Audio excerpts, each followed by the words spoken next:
Welcome to the Short Funk Podcast. I'm Tom Barbalet. Today, a question from listener Connor Seitz Bowen. Connor asks, how do you view the dichotomy between urban environments and very natural environments? I think it's an artificial dichotomy. My perspective is, as you travel by train from the centre of a city to the wilderness, well, you never really travel to the wilderness, but let's imagine some transfer between the centre of a city through suburbia, through to the outskirts of the city, through to the wilderness. I think there's a gradual transition through these environments. What impacts this is ultimately the perspective of the citizenry, but also the strength of the environment. So in Malaysia, for example, the environment encroached on the city very dramatically. It had an impact on the city. It was pretty well omnipresent. The nature of a tropical environment is it attacks buildings and, fungus and moss and plants and animals. These things impact the nature of cities dramatically. But in more sterile conditions, certainly in Eastern Europe and colder parts of the world, unfortunately the environmental impact through the cities, or the environment reclaiming the cities, more importantly, less prevalent and more relating actually to the mentality of the citizenry. I certainly find this in San Jose, although we do have some environmental aspects. The vast part of it is associated with urban pollution and just littering and filth and, just not in any way caring about the environment in a way that I would associate more with, just smarter cultures and civilizations, I guess. So my perspective is it's a continuum. And Connor Seitz-Bowen then goes on to ask, do you enjoy going camping?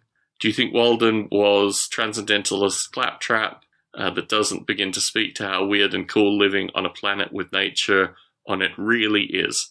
Well, unfortunately, I'm not a thorough reader. I've not read Walden. I understand that there's a certain group of philosophical thought in the US at that time that I probably should delve into at some time. My concern is probably the number of these ideas exist already, and maybe I would get benefit from reading it. But like I say, I haven't read it through.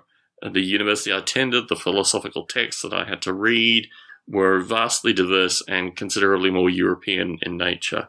I might get to Thoreau at some stage. But my perspective on camping and on escape and all these kind of things is it's really critical. Ideally, in the future, I would want to live in an environment which was more on the transition between the wilderness and the city, rather than in the city in suburbia and kind of suburban city, old, decrepit suburban city. But in reflecting on this, in reflecting on what being in a city is versus what being in nature is, I've always had to be in a city, just through the nature of what I do. And in this light, I'm just trying to reflect. Certainly Wilmslow in the UK was the best of both worlds in terms of really being on the edge of Manchester and having a lot of environmental, walks, trees, seasons, this kind of stuff. Not really feeling like I was in a city, as opposed to here when, NFL magazines by literally the hundreds are shredded up and dumped on a street, 3 blocks away and kind of progressively blow into our neighborhood. That's the distinction, really. So humans and the mentality of the humans, and this is really very important, particularly when you find ideal cities to live in, you've got to find cities where the humans have roughly the same perspective on existence that you hold. And ideally, some component of that will be associated with maintaining a quality of life and improved environment and concentrating really on decityifying a city. I've lived for short periods of time in larger cities, like literally in the downtown. I lived in Leicester for a period of time, and I really don't like those environments. I find them toxic. I find them just repressive. And where we live currently, kind of on the cusp of that. Where we lived in Las Vegas, also kind of on the cusp of that, but certainly further from the CBD than we live here. So the dream is to get away. The dream is, as Connor alludes to lose oneself in nature more. But unfortunately, current time in my life, current perspective, I just live by the environment that's presented to me.